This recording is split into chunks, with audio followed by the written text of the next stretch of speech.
ഈ പ്രദേശത്ത് ഇങ്ങോട്ട് വരുമ്പോഴും ഇവിടെ അല്പം പരിചയമുള്ളവർക്കും മനസ്സിലാകും.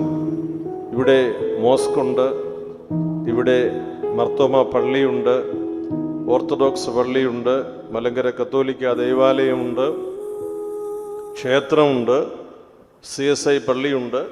ഇത്രയും ദേവാലയങ്ങളൊക്കെ ഈ പരിസരത്തുണ്ട്. ഇത് കാണാത്ത ഒരു അജ്ഞാത ജീവിയായി അച്ഛൻ പൗരോഹിത്യത്തെ ശുശ്രൂഷയിൽ കാണരുത്.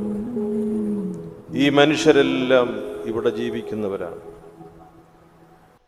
നമ്മൾ അവരവരുടെ ദേവാലയത്തിൽ പോകുന്നതിന്, വിശ്വാസത്തോടെ ജീവിക്കുന്നതിന് കടപ്പെട്ടവരാണ് ഈ വിഭാഗത്തിലെ ഓരോരുത്തരും.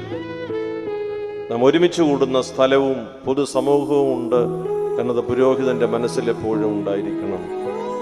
കീറി മുറിച്ച് വർഗീയതയിൽ കാര്യങ്ങളെ കാണാനും അപഗ്രഥിക്കാനും ശ്രമിക്കുന്ന നാളുകളിൽ ഒരുമിച്ച് നിർത്താൻ അനേകരില്ല എന്നത് അച്ഛൻ്റെ പൗരോഹിത്യത്തിൽ എപ്പോഴും ഒരു സൂചനയായി കാണണം.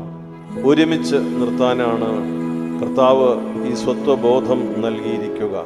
എല്ലാറ്റിനേക്കാൾ ഉപരിയായി കർത്താവിനെ സ്നേഹിക്കുമ്പോൾ ക്രൂശിതനായ കർത്താവിൻ്റെ മുദ്രയുടെ മുകളിലും ഒന്നുമില്ല.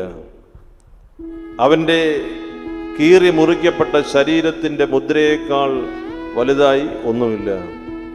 അവൻ്റെ നീട്ടപ്പെട്ട കരങ്ങൾക്ക് അപ്പുറത്തും ഇപ്പുറത്തും നിൽക്കുവാൻ, സ്നേഹത്തിൻ്റെ വലിപ്പം കാണിക്കുവാൻ ഇതുവരെയും നാം മറ്റൊരാളെ കണ്ടിട്ടില്ല.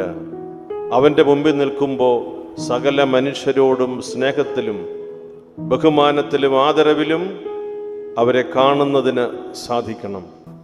അവരോട് സ്നേഹമായി ഇടപെടുന്നതിന് തൻ്റെ പൗരോഹിത്യ ശുശ്രൂഷയിൽ ഇടമുണ്ടാകണം. വെറുപ്പിൻ്റെയും മാറ്റി നിർത്തലിൻ്റെയും യാതൊരംശവും അച്ഛനെ സ്പർശിക്കാതെ ഇരിക്കട്ടെ.